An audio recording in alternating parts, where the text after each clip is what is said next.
ጤና ይስጥልኝ። በጣም አመሰግናለሁ።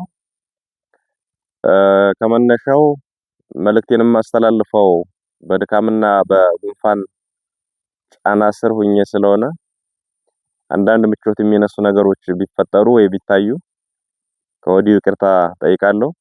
እጅግ በጣም አመሰግናለሁ። መልእክቴን በሚከተለው አኳኋን በጽሁፍ አቀርባለሁ።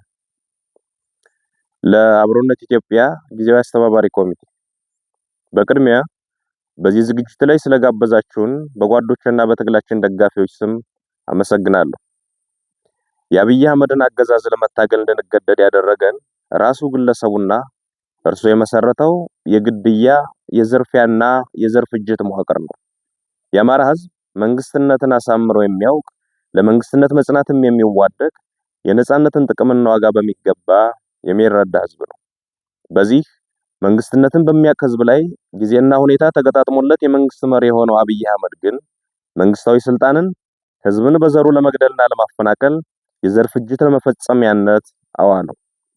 ተንበርከኩልኝና እኔ ልግዛችሁ ማለት የየትኛውም አምባገነን ባህሪ ነው። የአብይ የሚለየው ልግደላችሁና ሙቱልኝ፣ ይህንንም ሳደርግ ዝም ብላችሁ ተገደሉልኝ፣ በዘር መርጬ ስፈጃችሁ ማትከላከሉኝ ብሎ መነሳቱ ነው። የአማራ ህዝብ ደግሞ አንተ ገዳይ እኛ ሟች አንሆንም ብሎ ብረቱን አንስቷል። ይህ የመጨረሻው ውሳኔ ነው።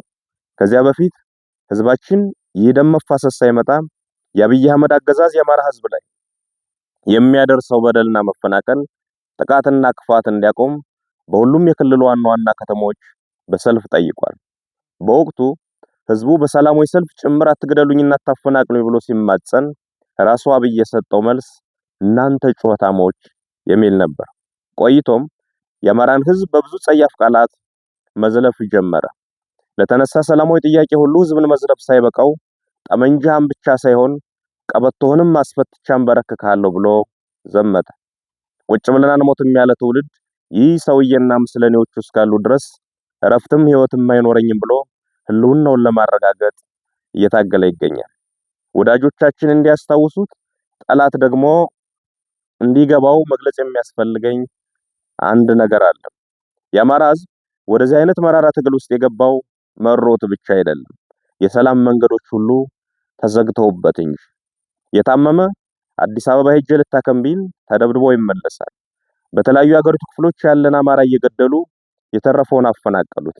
በአንድ ወቅት የተባበሩት መንግስታት ድርጅት እንዳለው በ11 የአማራ ክልል ዞኖች ውስጥ 11 የተፈናቃይ መጠለያዎች ተፈጠሩ።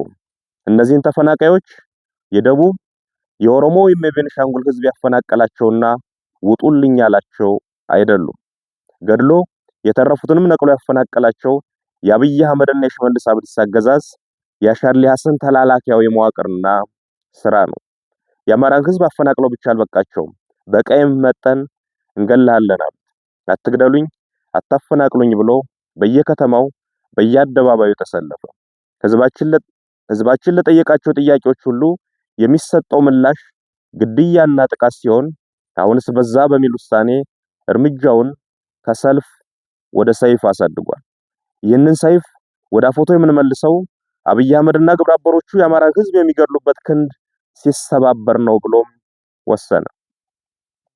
የአማራ ህዝብ አንገት ደፍቶ እንዲኖር የሚፈልግ ኃይል ሁሉ መጀመሪያ እርሱ ራሱ ይደፋል ወይም ይደፋል ብሎ አፈሙዙን ወደ ጥላቶቹ አዙሯል። እናም ሰላም ይምጣ የሚለውን አጀንዳ የአማራ ህዝብ ገና ከማለዳው ሲጠይቀው የነበረና ጥቅሜና ፍላጎቴም የሚከበረው በዚህ መንገድ ብቻ ነው ብሎ የሚያምን እንጂ ፈልጎት ወደ ውጊያ የገባ አይደለም። ተገዶ የገባበትን ትግል እያካሄደ ያለው ሰላምን ለማጽናትና ለማምጣት በሚወዳት ሀገር ውስጥ በሰላምና ከሚወዳቸው ኢትዮጵያውያን ወገኖቹ ጋር እንደ ልማዱ በትብብርና በህብረት ለመኖር ነው። ሰላም ስትራቴጂካዊ ግባችን ነው።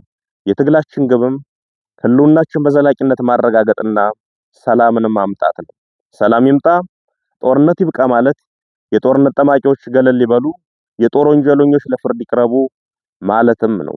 የአማራ ህዝብም ሆነ የመላ ኢትዮጵያውያን ጠላትና በፈረቃም በጅምላም እየገደለ ሰላም የነሳን ሐኪሙም ወዛደሩም ነጋዴውም አርሶ አደሩም ሰርተው እንዳይኖሩ ያደረገው የአብይ አህመድ ገዳይ መንፈስ ነው።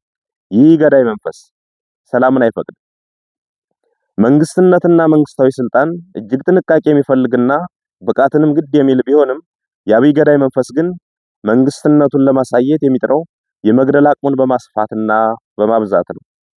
መንግስትነት የማህበረሰብን ችግር ለመፍታት ምን ሰራው፣ ምንስ መስራት ይኖርብኛል የሚል መሰረታዊ ጽንሰ ሐሳብን ማዕከል ያደረገ ቢሆንም የአብይ አህመድ ገዳይ መንፈስ ግን ሲያሰላ የሚውለው ስንት እናት ገደሉ፣ ስንት ህፃን አረዱ፣ ስንት ሴት ስደፈሩ እያለ ነው።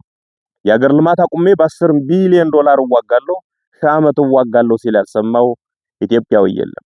ይህ ገዳይ መንፈስ አሁን ወይም የአማራ ህዝብ አስገዳጅ ሁኔታ ውስጥ ገብቶ ትጥቅ ትግል ማድረግ ከጀመረ ጊዜ አንስቶ የመጣ አይደለም። ገና ስልጣን ከያዘበት ሰሞን ጀምሮ ሲናገረው የነበረ ሆኖም በብዙ ተስፈኛ እምነቶች ምክንያት የተሸፈነለት የሚያንቀሸቅሽ ደም የመፍሰስ ግብና ግብር የነበረው ሰው ነው። አብይ አቅም የሌለው አገር መምራት የማይችል ድውይ ሰው መሆኑን ማንኛውም ተራ ኢትዮጵያዊ የተስማማበት ወቅት ላይ እንገኛለን። የአብይ አቅም ህፃን መግደልና ሴትን መድፈር ነው። የአብይ አቅም ቤተመንግስት ቁጭ ብሎ ከ500 እና 800 ኪሎ ሜትር ላይ ሰው አልባ ድሮን በመተኮስ አራስ መግደል፣ መምህርና ተማሪ መጨፍጨፍ ነው። የአብይ አቅም የድሃ ልጅ እያስገደዱ ወደ ጦር ሜዳ እየላኩ መማገር ነው። አብይ አንድ ግራም ፖለቲካዊ ዕውቀትና እንጥፍጣፊ ወታደራዊ ችሎታ የሌለው ሰው መሆኑን ለማወቅ ባለፉት ዓመታት ያካሄዳቸውን ጦርነቶች ኦዲት ማድረግ በቂ ነው። አንድም ጦርነት ያላሸነፈ ብቻ ሳይሆን ደግሞም ማሸነፍ የማይችል አቅመቢስና አገር ጠል ሰው ነው። የአብይ አቅምና ችሎታ ኢትዮጵያን እየዘረፈ በውጭ ሀገር ፎቅ መደርደር ነው። የአብይ አቅም በቴሌቪዥን እየቀረቡ ድርድር ውሸት ማውራት ነው። አብይ ችሎታ የለውም ማለት ግን ጭካኔ የለውም ማለት አይደለም። ጭካኔውን ልጆቻቸው በወታደሮች እንዲደፈሩ ትዕዛዝ ሲሰጥ የሰሙ እናቶች፣ ወንድሟ አጠገቧ ሲረሽን ያስተዋለችት፣ በድሮን ሙሉ ቤተሰቡን ያጣ ቤተዘመድ፣ በመድፍ ቤተክርስቲያኑና መስጂዱ የወደመበት ምዕመን ብቻ ሳይሆን የትኛውም የገጠርና የከተማ ሰው አይቶታል። ይህ ሰውዬ የሚመራው አገዛዝና ለእርሱ ታዛዥ ሆነው የተሰየሙ የሰላም ጸሮችን ሁሉ መመንጠርና የጋራ ሀገር እውነተኛ እኩልነትና ነጻነት የሰፈነበት ኢትዮጵያን መፍጠር አንዱ ገዳይ ሌላው ሟች ሳይሆን ሁላችንም ነዋሪ የምንሆንባትን ሀገር መመስረት የዚህ ትውልድ ታሪካዊ ኃላፊነት ሆኗል። የአማራ ሕዝብ ይህንን ትግል የሚያደርገው ጦርነትን ለማቆምና ሰላምን ለማምጣት እውነተኛ ፍትህ በማስፈን የእልቂትን ምዕራፍ ለመቋጨት ነው። የአብይ አቅም መግደል ነውና የመግደያ በትሮቹን አስጥሎ ህዝብ በሌሊትም በተኛበት ቀንም በዋለበት እገደላለሁ የማይልበትን ሁኔታ ለመፍጠር ነው። በዚህ አገዛዝ ያልተገደለና ያልተበደለ ህዝብ የለም ብለን እናምናለን። ከዚህ በኋላ ባለችው ኢትዮጵያ ውስጥም አንዱ ተንበርካኪ ሌላው አንበርካኪ የሚሆንበት መንገድ መኖር የለበትም ብለንም እናምናለን። ሰዎችም በሙያቸው፣ በማንነታቸው፣ በሃይማኖታቸውም፣ በጾታቸውም በፈረቃና በተናጠል የሚገድለው የሚያስረውና የሚያፈናቅለው የአብይ አህመድና የምስለኔዎቹ ስብስብ በስልጣን ላይ እስካለ ድረስም የትኛውም ህዝብ ሰላም ያገኛል ማለት አይቻልም። እንደዛም አናምንም። በመሆኑም የጎንዮሽ አለመግባባቶችን እየፈታን ዋናው የሰላማችን ጦት ዘበኛ የሆነውን አገዛዝ ለማስወገድ በሁሉም አይነት መንገድ መናበብና መነጋገር ያለብን ወቅት ላይ እንደምንገኝ ማስታወስ ያስፈልገናል። ይህ ግለሰብና ሎሌዎቹ አገሪቱን ይጠሏታል። የእያንዳንዳችንን ህይወት ማሳጣት ሲያቅታቸው አገር አሳጥተውን እነርሱ ወዳዘጋጁት ሀገር መፈርጠጣቸው አይቀርም።